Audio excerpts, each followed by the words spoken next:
I told her 3 times it was a work trip, not a getaway. Then I walked into our hotel room and found a brand new date night outfit laid out on the bed like I'd been lying to her.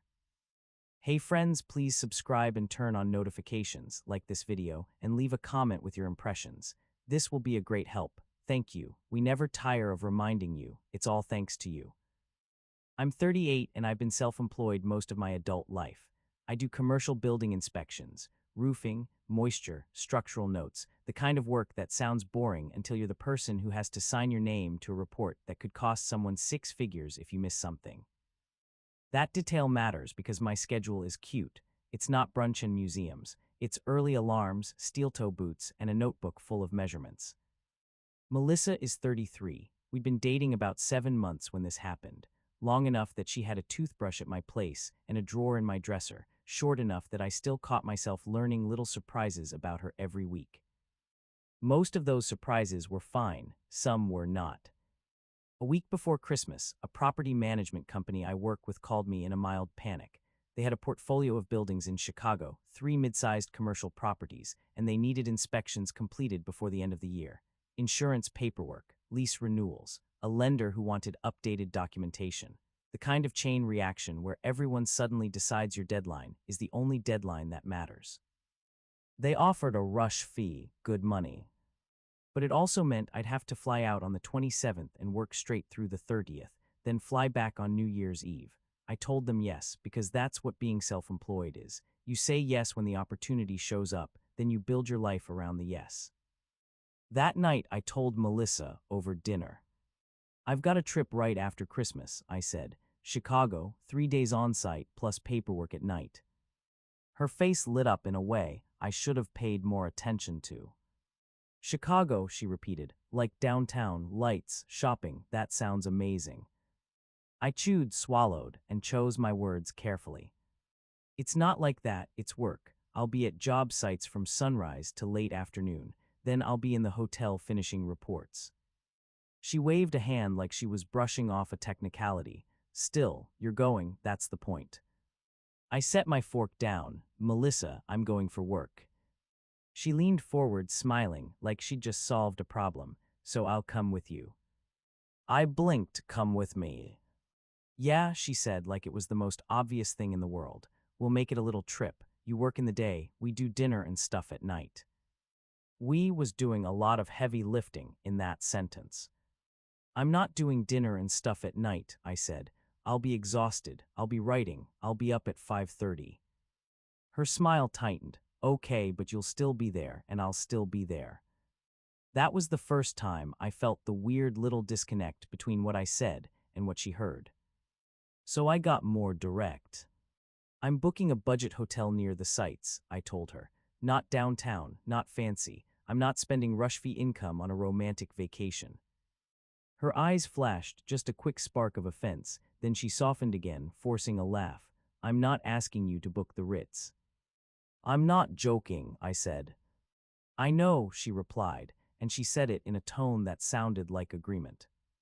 But her face didn't say agreement. Her face said, we'll see. Over the next couple days, she brought it up again and again, like she was negotiating through repetition. What if I just pay for my flight? She asked. That's not the issue. What if I bring my laptop and work from the hotel too? Then we're both being productive. That's not the issue either. What if we extend one extra day, just one, so we have time? I kept repeating the same thing. It's work, Melissa. Finally, she did something that should have ended the conversation. She said, okay, if you're telling me it's a work thing, I get it. And because I'm a normal person who wants peace, I believed her. I booked my flights, I booked the hotel, nothing fancy. Clean, safe, near the highway, free parking, a breakfast bar that would save me time. I planned my routes between sites, built in buffer time, and printed out the inspection checklists I use when I'm half asleep. 2 nights before I left, Melissa texted me while I was at the hardware store. I'm coming with you. No question mark. Just a statement. I stared at my phone between shelves of work gloves and caulk guns, then called her. Hey, I said, what do you mean you're coming with me? I booked a flight, she said brightly. same one as you. My stomach sank. Melissa, I said, keeping my voice level, I told you not to do that. I'm not asking you, she replied. I'm telling you, I'm an adult. I can go to Chicago if I want. That's not the point. It kind of is, she said. You don't get to decide where I go. I took a breath and I reminded myself of something I've learned the hard way. Arguing with someone who's ignoring the actual point is like shoveling snow in a blizzard. Okay, I said carefully. If you insist on going, here are the conditions. 1, you entertain yourself. 2, you don't complain about my schedule. 3, we're not doing fancy dinners. I'm working. I'll be in bed early. Fine, she said, too fast. I already told my friend Jenna I'd see her. She lives there. It'll be great. That was my second mistake, thinking the word fine meant agreement. The 27th came. We flew out mid-morning. Melissa wore a cozy sweater and bright lipstick like she was going to a holiday party. I wore jeans, a plain hoodie, and my work boots in my carry-on. On the train from the airport, she leaned into me, smiling at the city sliding past the windows. This is so romantic, she whispered. I didn't say anything. I just looked out at the gray winter sky and told myself the next 3 days would go fast. At the hotel, the first issue arrived before we even reached the room. Melissa paused in the lobby and looked around like she'd walked into a crime scene. This is it, she asked. It's clean, I said, and it's close. It's not cute. I'm not here for cute. She sighed in a way that made it clear she thought I was being difficult on purpose. We went up to the room, 2 queen beds, basic desk, a view of a parking lot and a strip mall. Melissa dropped her bag onto one bed and stood with her hands on her hips. I pictured something more, she said. No, I replied, I don't know, because I told you exactly what it would be. She turned to me sharply, then caught herself, then forced a smile. Okay, whatever, we'll make the best of it. I unpacked efficiently, laptop on the desk, charger in the outlet, notebook and measuring tape ready, hard hat and vest hung on the chair. I plugged in my phone, then checked the route to my first site. Melissa watched me like she was waiting for the moment I'd suddenly stop being Work Ryan and turn into Vacation Ryan. Instead, I grabbed my coat. I'm going to scout the area, I said. Grab water, snacks, see where the nearest supply store is. Do you need anything? She blinked. Right now. Yes, I said, right now. I thought we'd settle in. We are settled in, I told her. I'll be back in an hour. I left while she was still standing in the middle of the room, like she couldn't believe the trip had already started without her script. I came back with what I always travel with for work: bottled water, protein bars, bananas, a couple packs of instant oatmeal. My lunch for job sites is usually something I can eat in 5 minutes without making a mess. Melissa looked at the bag like I'd brought home garbage. Is that all? She asked. That's what I need, I said. What about us? I stared at her for a beat. Melissa, I am here to work. That night, we did the closest thing I could manage to bonding. We ate takeout in the room, watched an old movie, and I went over my schedule out loud so there was no confusion. I'm up at 5:30, I said, out the door by 6, on site by 7, back around 6 if traffic cooperates, then I write reports. She nodded, scrolling her phone. Ma'am. You understand, I pressed. Yes, she said, still scrolling. I get it. I set my alarm and went to bed. Melissa stayed up longer, typing on her phone with a little smile. The next day was exactly what I said it would be. Cold air, job site meetings, walking rooftops with frozen fingers, taking photos, checking drainage, noting cracks, listening to a maintenance guy tell me the same story 3 different ways because he was nervous about liability. I got back to the hotel just after 6. My body felt like it had been wrung out. I was tired in the way that makes your thoughts slow down.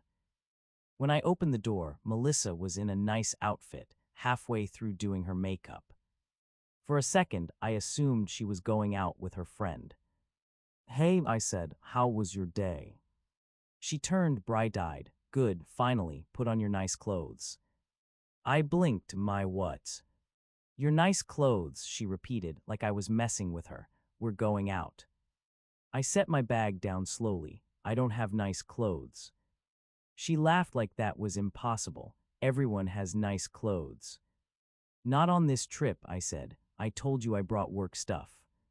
Her face shifted, confusion sliding into irritation. So what, she said, you're going to make me go alone. Melissa, I said carefully, I'm not going out. I have work in the morning. Her expression tightened. Are you serious right now? Yes. That's when she dropped the part she'd been hiding. I made a reservation, she said, voice rising, at a really good place. Jenna and her husband are meeting us. I told them you'd be there.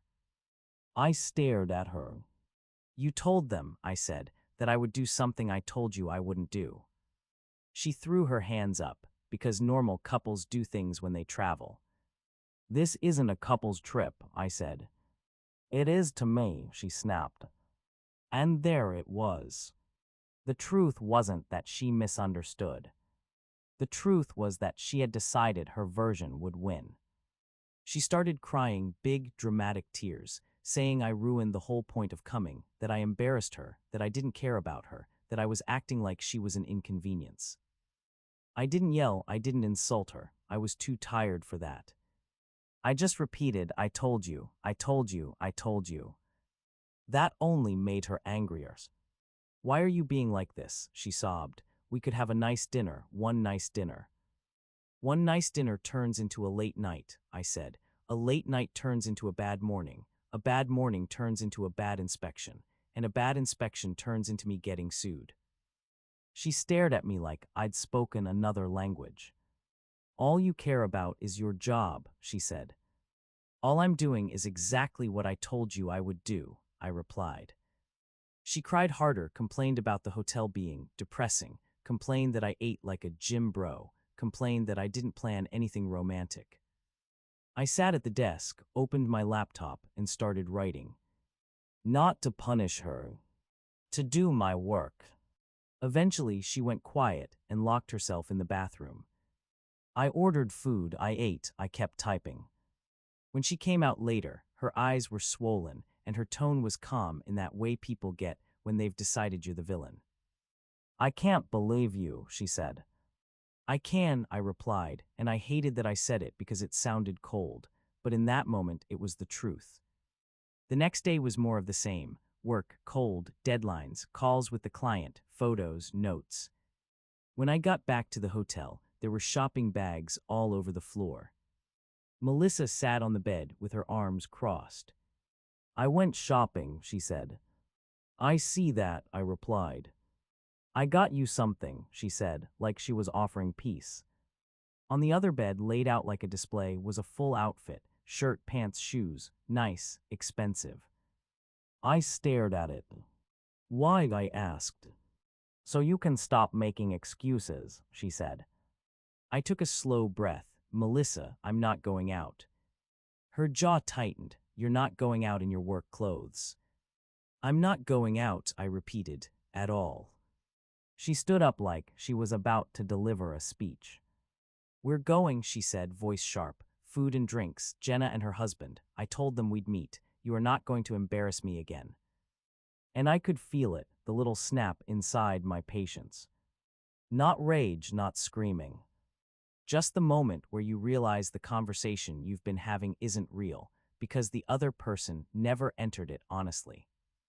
I'm not embarrassing you, I said, steady. You're embarrassing yourself by promising people things you have no right to promise. Her eyes went wide. Wow. I told you this is work, I continued. You decided it was a romantic trip anyway. You are upset because your fantasy isn't happening. That's not my job to fix.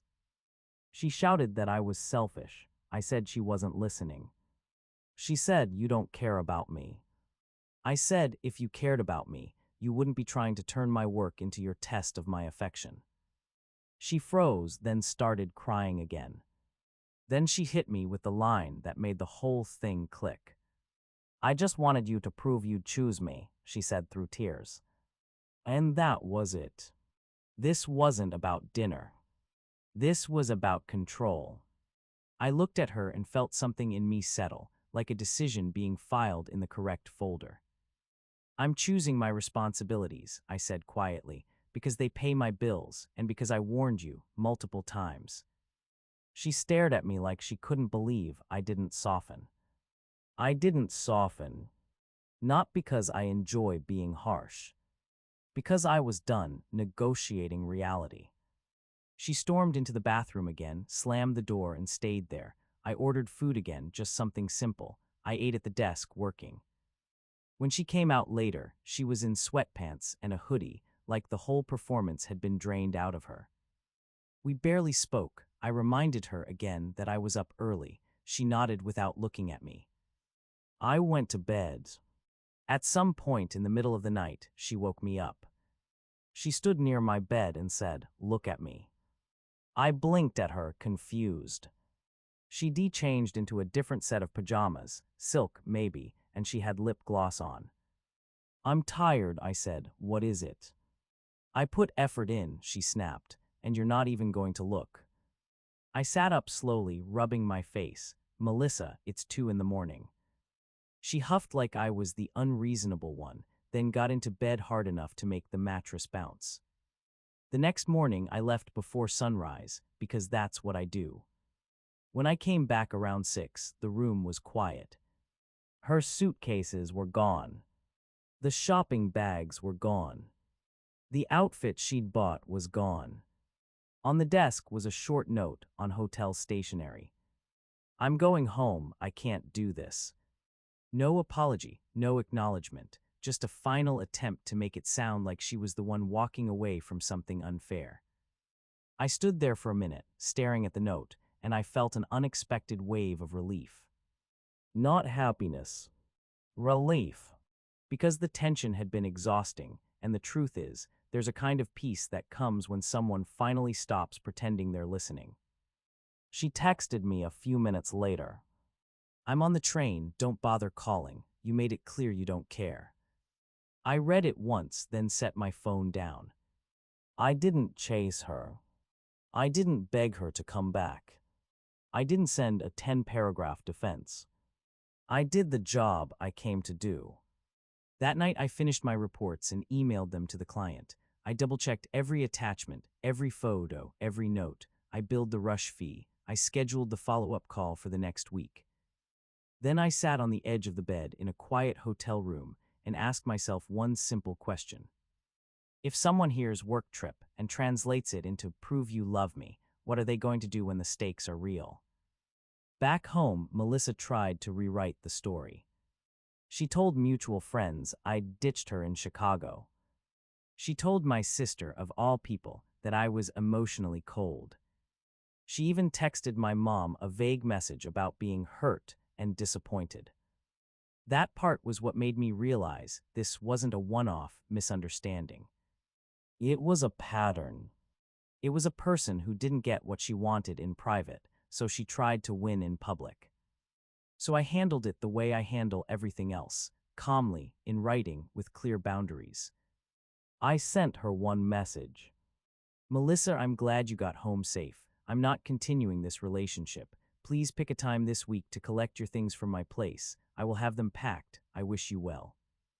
She responded with a flood of anger.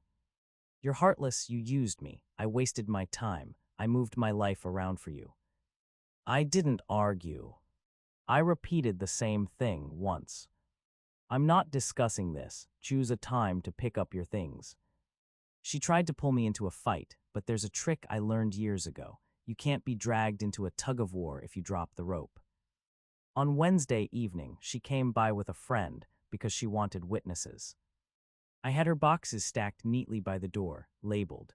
I'd printed a simple list of what was inside each one because I didn't want the post-breakup chaos where someone later claims you lost something.